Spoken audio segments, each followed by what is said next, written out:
facilitate watu kupata masomo ya kufanya kazi zao bila kutumia nguvu za silaha, kwa mujibu wa vyote nilivyoviona.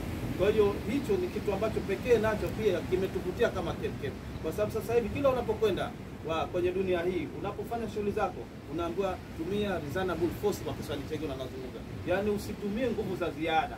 Yani kama unataka kukataza kitu, unataka kuzuia kitu, basi utumie nguvu ambazo zinastahili kwa mazingira yake.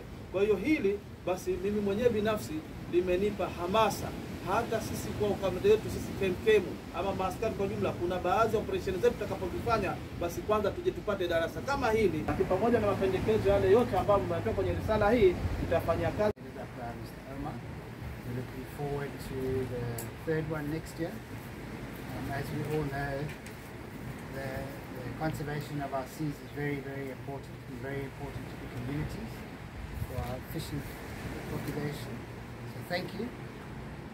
Looking forward to the next one, and congratulations to everyone for the training, and well done. Tunawashukuru sana And Beyond, ambao ni kampuni inayoendesha kisiwa cha Mnemba, ambayo ni mfano mzuri wa kushirikiana na Serikali ya Mapinduzi ya Zanzibar katika shughuli za uhifadhi. Tukiwa na WCS ambao hawa walikuja kusomesha masuala mazima ya kutumia smartphone katika kutafuta mwelekeo na kuweza kuziplot rasilimali zilipo. Kupata mafunzo kutoka Linda Bahari au Sunshine One Ocean pamoja na Otter Extreme, wote tumeshirikiana kwa pamoja kuweza kulifanya zoezi hili kukamilika kwa ukamilifu.